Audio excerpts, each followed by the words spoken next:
क्या आपने कभी बड़े प्यार से बीज लगाए और 10 दिन बाद में गमला खोद कर देखा कि बीज गायब, या फिर पौधा लगाया और कुछ दिनों बाद में सड़ गया? तो हो सकता है कि गलती पौधे की नहीं कोकोपीट की हो। आज मैं आपको कोकोपीट का सही उपयोग बताऊंगी ताकि आपके बीज और पौधे कभी खराब ही ना हो। तो welcome back in the future love gardening मेरे प्यारे प्लांट्स प्रेमियों। आज हम बात करेंगे एक ऐसी चीज की जो आजकल लगभग हर गार्डनर इस्तेमाल करता है, वो है कोकोपीट। लेकिन बहुत से लोग इसे गलत तरीके से इस्तेमाल करते हैं और फिर कहते हैं पता नहीं पौधा क्यों मर गया। तो चलिए समझते हैं कोकोपीट का सही खेल। लेकिन उससे पहले जानते हैं कोकोपीट क्या है। सबसे पहले समझ लेते हैं कि कोकोपीट है क्या। कोकोपीट नारियल के छिलके से बनाया जाता है। ये बहुत हल्का पानी रोक कर रखता है और जड़ों को हवा देता है, लेकिन इसमें लगभग कोई पोषण नहीं होता है। मतलब कोकोपीट एक शानदार होटल है लेकिन उसमें खाना नहीं मिलता है। देखो, मैं कोकोपीट को सिर्फ एक बार ही धो रही हूँ, आप चाहो तो इसे 3-4 बार धो सकते हो। कोकोपीट को कप पानी से 3 से 4 बार धोना है तो वो जान लो। सबसे पहले आप देखोगे जो भी आप ब्रांड की लेकर आ रहे हो उस पर स्पेशली मेंशन होगा कि इसे 2 से 3 बार वॉश करे, उसके बाद में ही प्लांट्स में यूज करे। लेकिन जहां से मैं लेकर आई हूँ उस पैकेजिंग पर कुछ भी ऐसा मेंशन नहीं है, तो इसलिए मैं इसे सिर्फ एक बार ही वॉश कर रही हूँ। डोंट वरी, ये खराब नहीं होगा। अब आती है सबसे बड़ी गलती। बहुत लोग पौधे को 100% कोकोपीट में लगा देते हैं, फिर पौधा कुछ दिन खुश रहता है और बाद में सोचता है भाई खाना कौन देगा। याद रखिए, कोकोपीट पानी रखता है लेकिन पौधे को पोषण नहीं देता है, इसलिए लंबे समय तक सिर्फ कोकोपीट में पौधा नहीं रखना चाहिए। अगर बीज बो रहे हो तो कोकोपीट शानदार है। क्यों? क्योंकि यह बहुत हल्का है, बीज आसानी से अंकुरित होते हैं, नन्ही जड़ों को बढ़ने की जगह मिलती है। लेकिन ये एक रूल हमेशा याद रखना कि कोकोपीट में नमी होनी चाहिए, ज्यादा गीला नहीं। दोनों में बहुत फर्क है। अगर पानी भर दोगे तो बीज अंकुरित नहीं होंगे, तैरने जरूर लग जाएंगे। साथ ही ये भी जान लेते हैं कि कोकोपीट ब्लॉक्स यानी ब्रिक्स को यूज कैसे करें। सबसे पहले ब्लॉक्स या फिर कोकोपीट ब्रिक्स को आप कोई भी बकेट या फिर बाल्टी में रखो। थोड़ी सी बड़े साइज की होनी चाहिए बाल्टी या बकेट, जो भी ले रहे हो। उसके बाद में उसमें पानी डालो और लगभग कुछ मिनटों के लिए ऐसे ही उसमें छोड़ दो। आप चाहो तो 2 से 3 घंटों के लिए भी छोड़ सकते हो, या फिर मेरी तरह 2 से 3 दिनों के लिए भूल भी सकते हो।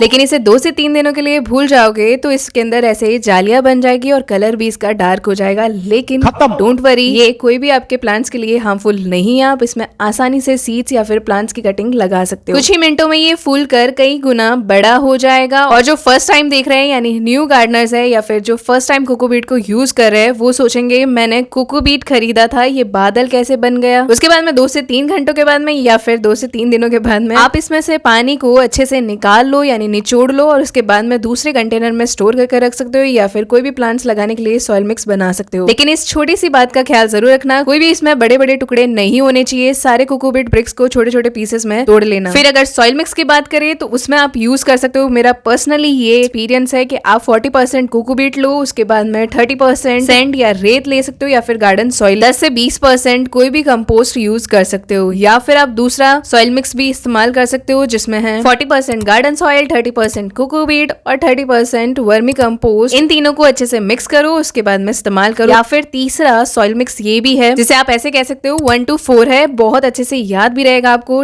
10% ले लेना आपको वर्मी कंपोस्ट, 20% कोकोपीट और 30% रेत यानी सैंड यूज कर सकते हो, और 40% ले सकते हो गार्डन सॉइल जिसमें कोकोपीट का इस्तेमाल बहुत कम होगा। लेकिन कुछ ऐसे प्लांट्स है जिन्हें कोकोपीट बहुत ज्यादा पसंद है, जिसमें मनी प्लांट भी है। इनमें से कोई भी आप सॉइल मिक्स यूज करो, सब बेस्ट है, लेकिन इन सबको अच्छे से मिक्स जरूर कर लेना। उसके बाद में ये एक बात जो आपको कोई गार्डनर नहीं बताएगा, कोकोपीट यूज करने के बाद में जो ये पानी है जिसे आपने वॉश किया था कोकोपीट को, उस पानी को आपको इस्तेमाल नहीं करना है, क्योंकि इसमें छोटे छोटे ब्लैक कलर के केमिकल्स होंगे जिस वजह से आपके प्लांट्स खराब हो सकते हैं। इस पानी को आप डिस्चार्ज करना ही ज्यादा बेहतर है अपने गार्डन में से, मतलब आप इसे फेंक दो। ये सॉइल मिक्स आपके प्लांट्स को देता है पोषण, नमी और अच्छी ड्रेनेज, यानी पौधा भी खुश और गार्डनर भी खुश। साथ ही जान लो #बोनस टिप, अगर आप कटिंग्स लगा रहे हो तो 50% ले लो कोकोपीट और 50% ले लो सैंड। इनको अच्छे से मिक्स करो, फिर किसी भी प्लांट्स की कटिंग को आप आसानी से ग्रो कर सकते हो। वैसे आप अभी जो ये रिजल्ट देख रहे हो, इसमें मैंने कोकोपीट, वर्मी कंपोस्ट और गार्डन सॉइल इन तीनों को अच्छे से मिक्स कर उसके बाद में इस प्लांट को लगाया। पानी दे रहे हो तो ये जरूर चेक कर लेना मिट्टी ड्राई है या फिर नम, उसके बाद में ही पानी देना। उसके बाद में सैपलिंग्स में भी यही करना है, कोकोपीट को ज्यादा पानी बिल्कुल मत देना वरना खराब हो जाएगा। साथ ही जान लेते हैं # इन गलतियों से जरूर बचे। 100% कोकोपीट में लंबे समय तक पौधे को रखना और हर दिन जरूरत से ज्यादा पानी देना, पोषण देना भूल जाना, कोकोपीट को बिना ड्रेनेज वाले गमले में उपयोग करना, गीले कोकोपीट को लगातार गीला रखना, इन सब बातों का जरूर ख्याल रखें। साथ ही मैं ये भी चेक कर रही हूँ कि 100% कोकोपीट में अगर हम सीड्स लगा रहे हैं तो क्या सच में वो ग्रो होते हैं या नहीं। लेकिन ग्रो कर रहे हो तो उसमें ये बात जरूर ध्यान रखना कि पॉट के अंदर ड्रेनेज होल जरूर होने चाहिए। उसके बाद मैंने इस पॉट के अंदर अच्छे से कोकोपीट को फिल कर लिया है। यहाँ पर मैं डबल पेटल के जीनिया के सीड्स को ग्रो कर रही हूँ, लेकिन जीनिया या फिर किसी भी प्लांट्स के सीड्स को लगभग 1/2 इंच नीचे गहरा लगाना है। ज्यादा गहरा लगाओगे तो फिर भूल जाना कि वो सीड्स ग्रो होंगे। उसके बाद में सीड्स पर हल्की सी पतली लेयर डाल देंगे हम कोकोपीट, और उसके बाद में थोड़ा सा पानी डाल देंगे, लेकिन स्टार्टिंग में एक बार थोड़ा ज्यादा गीला करेंगे कि ड्रेनेज होल में से पानी बाहर आ जाए, जिससे हमें पता चल जाए कि ड्रेनेज होल काम कर रहे हैं। फिर इसे इनडायरेक्ट सनलाइट में रख देंगे। अब उसके बाद में आप 4 दिन के बाद का रिजल्ट देख सकते हो कि सीड्स अच्छे से ग्रो हो रहे हैं। लेकिन हाँ, सबसे इंपॉर्टेंट बात का ख्याल जरूर रखना कि कभी भी आप सीड्स लगा रहे हो लगभग 1 से 2 दिन बाद में मिट्टी या फिर कोकोपीट में लगा रहे हो तो ऐसे मिट्टी को या कोकोपीट को हटाकर चेक मत करना कि सीड्स जनरेट हुए हैं या नहीं, वरना सैपलिंग्स खराब हो जाएगी और सीड्स। फिर बात करते हैं हैशटैग पानी देने का सही तरीका क्या है। अब आता है दूसरा बड़ा अपराध, ओवर वाटरिंग। कुछ लोग सुबह पानी देते हैं, फिर दोपहर में भी पानी देते हैं और फिर शाम को भी पानी देते हैं। पौधा सोचेगा कि मैं पौधा हूँ या फिर मछली। कोकोपीट पानी को लंबे समय तक रखता है, तो इसलिए पानी तभी दे जब ऊपरी सतह आपको हल्की सूखी लगे, तभी पानी दे। और दूसरा, अगर सीड्स लगा रहे हो ऐसी स्प्रे बॉटल्स का इस्तेमाल कर सकते हो, जिससे आप कोई भी सीड्स लगा रहे हो तो वो खराब नहीं होंगे। बाकी आप ये जीनिया के सैपलिंग्स देख सकते हो, ये हफ्ते 1.5 हफ्ते के हुए हैं और बहुत अच्छे से ग्रो भी हो रहा है। लेकिन अब बारी है इन्हें ट्रांसप्लांट करने की। जैसे कि मैंने बताया कि बहुत लंबे समय तक हमें कोकोपीट में प्लांट्स को नहीं रखना है, लेकिन रिपोर्टिंग करते वक्त रूट्स के पास की कोकोपीट को मत हटाना, वरना प्लांट्स खराब हो जाएंगे। हैशटैग अलर्ट टाइम यानी सबसे इंपॉर्टेंट टाइम। कोकोपीट खरीदते समय ध्यान रखें इन बातों का। कुछ कोकोपीट में सॉल्ट यानी नमक बहुत ज्यादा हो सकता है, तो इसलिए अच्छी क्वालिटी का कोकोपीट ले, यानी जिस पैकेजिंग पर लिखा हो लो EC कोकोपीट। ये बेस्ट है सेंसिटिव प्लांट्स के लिए, साथ ही हाइड्रोपोनिक सिस्टम के लिए।